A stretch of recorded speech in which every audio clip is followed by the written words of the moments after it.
Hi everyone, today we will do legal dictation exercise number 73. You can get the PDF from description box. So ready? Start.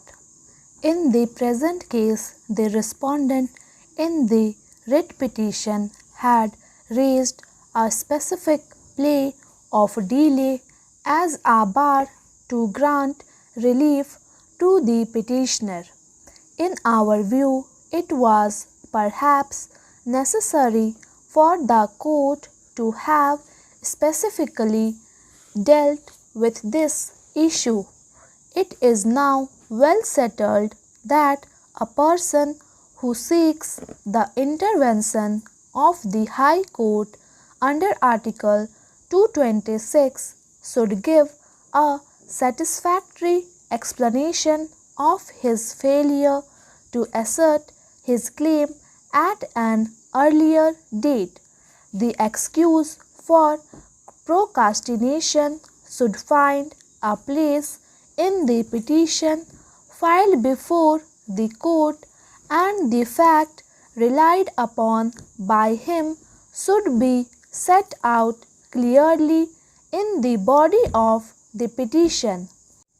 An excuse that he was agitating his claims before authorities by making repeated representation would not be satisfactory explanation for his condoning the inordinate delay in approaching the court.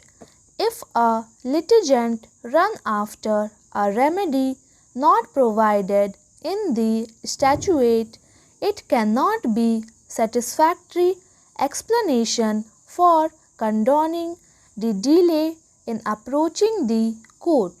On this issue, we have heard the learned counsel for the parties in great detail, since the immovable property rights of the parties are involved.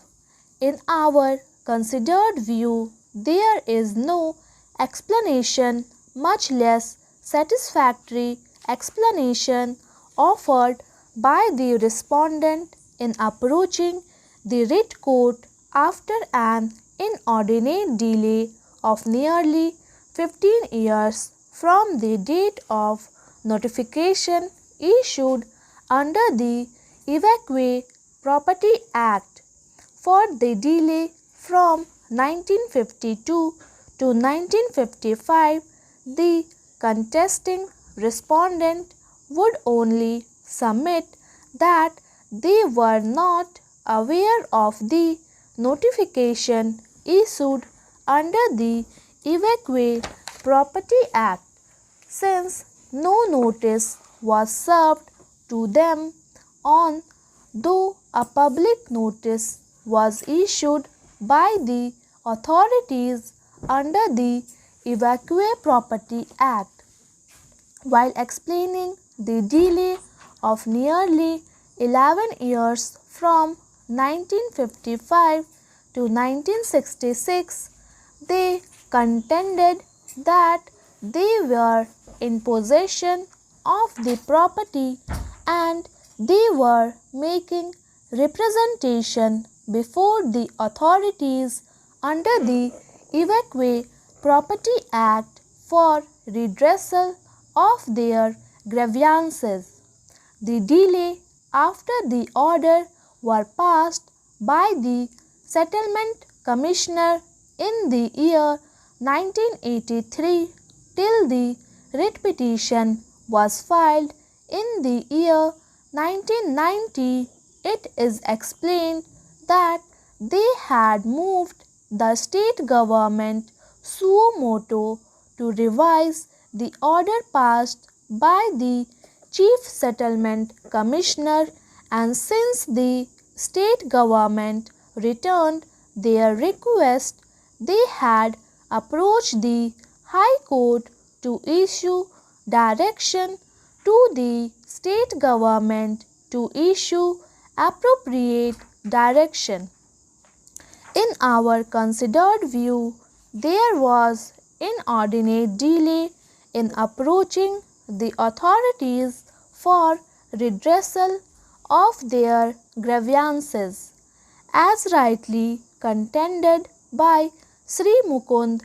Even when they approached the authorities, they were claiming wrong relief or incomplete relief. Even when they filed the writ petition in the year 1990, they did not choose to question the correctness of the notification, but was questioned by way of filing an amendment application in the year 1998. There is some merit in the submission made by the learned counsel for the contesting respondent that the petitioner had not even offered any satisfactory explanation in approaching the court nearly after 3 decades from the date of notification issued under the Evacuee Property Act. Thank you. Please subscribe my channel Steno Star.